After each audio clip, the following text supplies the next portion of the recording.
Hello and welcome to technically the final part of the Gorillaz lore series. I say technically because I already made Phase 7 or Cracker Island's lore video first. It was the video that got this whole retrospective series started. As stated before, this is part 4 of the Gorillaz story, so if you haven't seen parts 1 through 3, I highly recommend watching those first.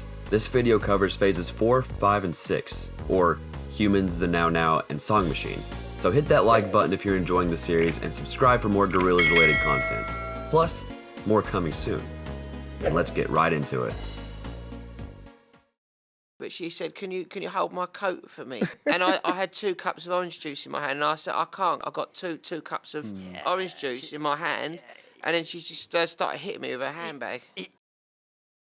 The attack on Plastic Beach had, once again, left the band separated after a brief reunion.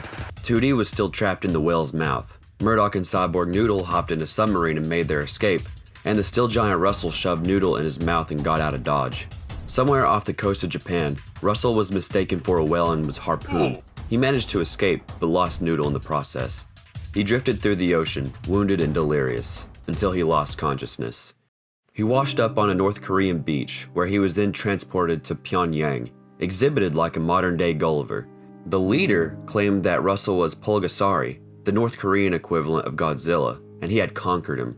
Eventually, the food rations caused Russell to shrink back down to normal size, where he was then sent back to England, the leader claiming that he defeated Pulgasari. Russell wandered the streets until Gorillaz collaborator Jeff Wooton let him crash on his couch. A few days later, he got a call, and without delay, Russell made his way to West London. Noodle woke up in a strange Japanese village where she was nursed back to health by an old pearl diver named Chioko. Noodle became her apprentice to repay her, and she was a natural. All was good until one day, Noodle came across a pearl shell of unearthly size. She opened it, releasing the shape-shifting evil demon, Mazu. She had to kill it, and the only way she could do that was by chopping his head off. But this was difficult because finding a shapeshifter is really hard. For years, Noodle tracked Mazu, and she finally found him in Tokyo, where he was at the top of the criminal underworld. She disguised herself and infiltrated his headquarters. While he was distracted by a drinking game, she finished the job. She escaped Mazu's bodyguards and packed herself into a FedEx freight. Where was she sending herself to? West London. After a lifetime of eating ocean garbage, the whale that had swallowed 2D had died. His carcass washed up on a deserted island where 2D was finally free to die of starvation. For months, 2D was stranded, forced to eat the whale that he had previously lived in, until one day, he spotted a plane. Moved to tears, 2D went the direction the plane was flying, and 23 minutes later, he was in the middle of a full-scale beach rave. He wasn't stranded at all. He was in Guadalupe, off the Mexican coast. 2D joined the party, taking some strange-tasting brownies and getting third in a wet t-shirt contest. This gave 2D a eureka moment. He was going to take a gap year to find himself. It turned out to be easy because, well, he was right there. But he stayed anyway. That is until he got fired from his job of weaving friendship bracelets. It's time to fly home. He exited the plane to find someone holding a sign saying wanker. He was home. 2D made his way to West London. With only a crate of rum and Cyborg Noodle, Murdoc hopped in a submarine and made his way through the ocean. He traveled for a long time, and it wasn't until he ran out of booze that he needed to empty his bladder. He returned to the surface to find his worst nightmare, the battleship Ringo, owned by EMI. They had searched the earth for Murdoc, and they finally found him. They locked him in Dungeon Abbey, located beneath the Abbey Road Studios, and for 3 years, it served as Murdoc's home. But then, the music industry desperately needed a new Gorillaz album. So, Murdoc agreed to write this album in exchange for his release and a carton of cigarettes. He moved to a studio home in West London, known as Studio 13. He began to get the band back together so they could create the album known as We are still humans. How will we know? Everyone noticed that the time in prison, well, this time, really had an effect on Murdoc. He actually showed regret for his past actions, but he would still tease the band from time to time. The band recorded throughout 2016, releasing a song and music video for Hallelujah Money on January 19th, 2017. Then, finally, Humanz would be released on April 28, 2017, being the band's first album in 7 years. To celebrate, Murdoc decided to throw a party to end all parties, so the band went scouting to where they could throw it. They ended up at a haunted house in Detroit called the Spirit House. This would become the Saturn's Bars video, where the band gets haunted by the demons residing there. Alongside this video, the band would release 3 other singles, Andromeda, Ascension, and We Got the Power. Later, 2 more singles would be released, being Let Me Out and The Apprentice. One of the biggest criticisms of Humanz was 2D wasn't on it enough. So, 2D went and made a song and music video called Sleeping Powder as a response. The band then went on a world tour and even had their own festival called the Demon Days Fest. A new live band was constructed for this, including former members of the previous live band. After this wrapped up, they released their final single from Humanz, being Strobe Light, on August 4th. The band is at a party where 2D and Noodle are seen having fun, Russell is sleeping, and Murdoc is doing something. It appears he's making a deal with the mysterious figure, something that can't be good.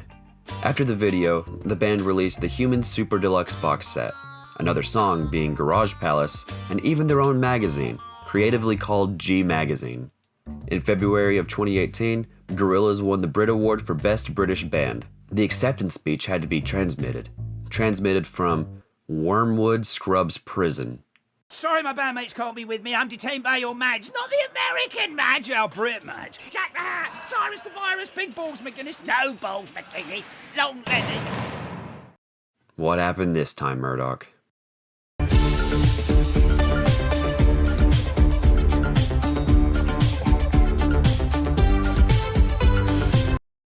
With Murdoc out of the picture and Humanz being very successful, 2D decided it was his time to shine. They recruited Ace D. Coppola to replace Murdoc temporarily. He was famous for being the leader of the Gangrene Gang in the Powerpuff Girls, which Noodle was a fan of. He was also a close friend to Murdoc, and was green, which made him perfect. With 2D in the driver's seat, the band recorded their next album, The Now Now. On May 31st, the band released the song and music video for Humility, where we see the band enjoy their day at the beach. The most surprising is 2D, roller skating around the boardwalk much happier than usual. That is until Russell trips him, causing him to lose his balance and make his eyes go black, signifying his worst mood. They would release more singles for the Now Now, being Lake Zurich, Sorcerers, Fireflies, and Hollywood before the album was officially released on June 29, 2018. When the band announced a tour in support of the new album, Murdoc decided it was time to escape. He says that El Mierda, the man he met in the Strobe Light video, was a demon crime lord who framed him for smuggling, so Murdoc wanted to track him down. He couldn't bribe his way out of prison due to Noodle freezing his bank account, so he needed to do the next best thing, earn people's respect. This is me cutting an onion. He decided to pick a fight with the toughest prisoner in the facility, Big Balls McGuinness, in which he lost. So he went to the next best thing, talking to Vlad the Inhaler, who was an associate of El Mierda. Murdoc recruited Gorillaz fans to message Vlad to catfish him and get information, which worked perfectly. Murdoc now had the coordinates to El Mierda's hideout in Patagonia. Meanwhile, Noodle had become worried about 2D. Why was he so uncharacteristically happy? She had become even more worried when she finally answered one of Murdoc's calls that she's been avoiding, and he told her about El Mierda. She immediately recognized him as a soul harvester and may have taken 2D's soul. She decided to follow the coordinates to get to the bottom of this, but not for Murdoc's sake, but 2D's. She got lost on the way, but got back on track with the help of some mountain cats. Noodle was taking too long, and Murdoc needed to get out now, so he tried to escape through a sewage pipe. He waded through feces and piss until he got to a locked gate.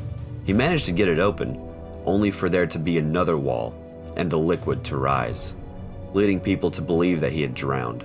All the while, the band is celebrating the Now Now success by releasing another single, Trans. Noodle finally made it to the coordinates that Murdoc found, but there was no secret hideout. Instead, it was a health spa. It turns out El Mierda stopped his evil deeds years ago, converting his lair into a wellness center. Better yet, he had never even heard of Murdoc. Confused by this, Noodle researched why Murdoc actually went to jail, which was for unpaid parking tickets. He was only supposed to serve 9 months and be released on the day that he allegedly drowned. Murdoc had lied about everything, completely fabricating the story of his imprisonment. The guy he tried to blame it on was actually just a leather salesman named Juan. Days later, a yak appeared, with Murdoc on it. He explained that his near-death experience in the sewage was an eye-opening moment for him. He truly was a changed man, and he was going to make things right. So he bought the yak, who was once human but transformed into a demonic yak by El Mierda, and tied himself to her, along with a letter pleading for Noodle's life. He then started talking about the imprisonment story and how it was mostly bollocks. He was acting out for attention and felt the need to keep it up, even though the story grew more and more insane. He felt terrible for putting Noodle in unnecessary danger and made the trek into the snow. They spent the day at the spa before heading back to finish the final leg of the Now Now tour. They sent Ace packing, and Noodle learned that 2D was acting differently thanks to Murdoc not being around to bully him. Murdoc believes that he missed him, which isn't entirely wrong. The Now Now is 2D's album, and a major theme on it is longing for someone you used to be close with. The live visuals all but confirmed that in the Gorillaz universe, these songs were written about Murdoc. Even though he's bullied and abused him, 2D still values Murdoc's friendship. Near the end of 2018, Gorillaz collaborated with G-Shock to make some watches and go on an interstellar adventure. They got into some beef with aliens before befriending them with the power of G-Shock. They also had their second Demon Days Fest, this time in America opposed to England. The band then took a brief hiatus to travel the world before beginning work on the machine.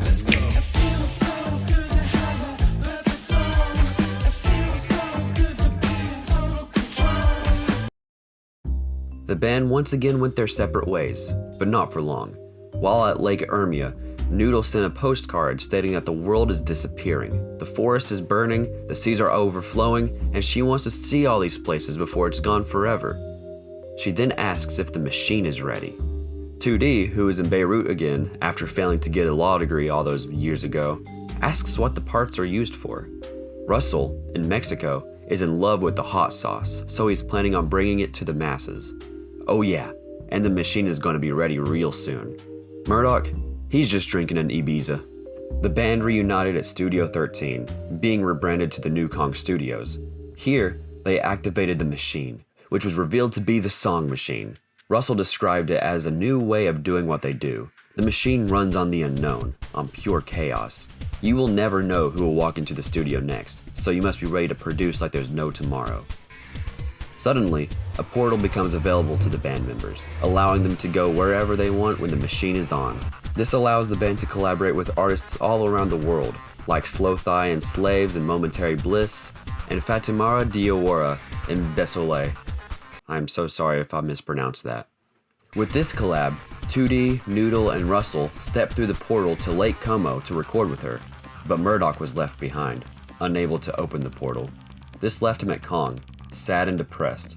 Even though he said that he wasn't, he lied. Out of jealousy, Murdoc invited 2D on a motorcycle ride and tried to drug him with truth serum in the video for Ares. Murdoc thinks 2D controls the portals and he wants the scoop. When Noodle heard about this motorcycle ride, she quickly acted because she knew something was up. When Russell and Noodle finally caught up, the band got into a fight, leading to their messed up appearance in the Friday 13th video. Murdoc never got that information due to being knocked out before the serum kicked in. After this, he locked himself in Kong's basement, working on something that would change the effing world. Something that required 500 pounds of wood and a blow-up doll. This would be revealed in the music video for Pac-Man, his own argon accumulator, a box that blocks traumatic energy and replaces it with healing energy. Oh, and also he has his own portal, but he's not too impressed with it. He also got 2D a Pac-Man machine that entranced him to play for 9 hours straight. Turns out, it was haunted by something, and the other band members would feel the effects of the game. The band spent a lot of time converting the old Winnebago into the SS Winnebago Humility 3, a full-on spaceship that flew them to the moon in the Strange Times video. Noodle destroyed the billboard referenced in the lyrics for Magic City. Murdoc fell into an obelisk, transporting him back to Kong Studios, and Russell wrote the message, "Be the change," for everyone to see. Then, while 2D is singing with Elton John in the Pink Phantom video, Murdoc tries to catch the titular ghost. This is an embodiment of negative energy. It could have came from the portals, it could have came from the Pac-Man machine, it could have come from the negative energy radiating from Murdoc's argon accumulator. I like to believe it originated there and then hid in the Pac-Man machine until this video. Gorillaz finally released the album Song Machine Season 1 Strange Times on October 23, 2020. Shortly after, the band took a drive through Vinewood from Grand Theft Auto 5, and this is my favorite video throughout the entire phase. I love seeing the stylo modded into GTA, driving around familiar locations. Oh, and the pink Phantom from the last video is locked in the trunk. Too bad Rockstar took it down, causing them to change the video to them driving throughout Los Angeles. Anywho, an abrupt portal appears, taking the band back to the place they regret most, Plastic Beach. 10 years after the events of Plastic Beach, the band returns and is immediately hit with the trauma of the experience.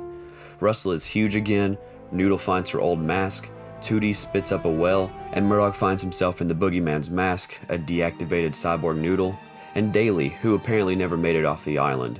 As the pink Phantom flies away, a sea monster emerges from the ocean to destroy the island. Everything is engulfed in flames and explosions, and cyborg Noodle sinks to the bottom of the sea.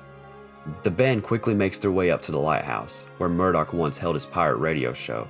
A portal suddenly opens, and 2D, Russell, and Noodle make their way through it, leaving Murdoc to sink with the island. That is, until 2D comes back, grabbing Murdoc's hand and pulling him through the portal, metaphorically showing that he forgives Murdoc for all the trauma he put him through those years ago. Starting in October, the band started the Song Machine Radio, a show where each member got to play some music from the album, music from collaborators, and talk to their guests. Then, to celebrate the final single for Song Machine releasing, the band performed a show in the basement of Kong Studios and live streamed it for the world to see. This was the first time we got to hear Song Machine music live. Sometime after this performance, a demonic sinkhole started to form under the new Kong Studios, causing the band to be evicted. They went on a road trip in the Winnebago, and during this trip, they made the Meanwhile EP, being released on August 26, 2021. This is a homage to the Notting Hill Carnival, an annual event that's been shut down 2 years in a row due to the coronavirus. For the 20-year anniversary of Gorillaz, they released an almanac, and coincidentally, never-before-seen classified documents. These were found by a whistleblower for an organization called the Department of Music Correction, or DMC. These documents were released in a reissue of their self-titled album, and the whistleblower, known as G-Flat, was fired. With no place to live and no studio, the band needed to relocate, and Murdoc might have found just the place in Silver Lake, LA.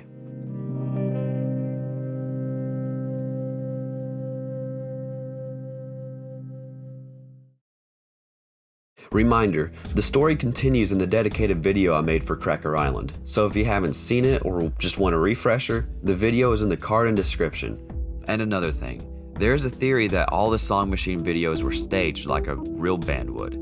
While there is evidence for this, like the randomness of the videos and even this shot in Aries, I think differently. First and foremost, Jamie teased that Song Machine episodes would have lore and arcs the characters would go on. Plus, everything around the characters, like the postcards and memos from the band, seems to disprove this. Aries was the first video they made after COVID, so I think this was just a tongue-in-cheek reference telling people to stay in, stay safe, and stay tuned. Oh yeah, and keep washing your hands. Plus, Murdoc confirmed this himself on Twitter. If you want to think Song Machine is a series of staged videos, don't let me take that away from you. It's your interpretation. The lore was so difficult to piece together, convoluted, and all over the place that I wouldn't blame you. If I wasn't actively theorizing on how the videos and posts connect as they came out, I would probably think the same thing. Anywho, I am so thankful to every single one of you who has watched this series, left a like, commented, or subscribed. Because of you, I am now monetized, which I thought would never happen. Coming up for this channel is a compilation of the entire Gorillaz lore into one long video with new information to encourage a rewatch, a video on my way too big Gorillaz collection. Plus, I plan on branching out to other types of content, so I hope to see you there. This has been Self-Titled Productions, and I'll see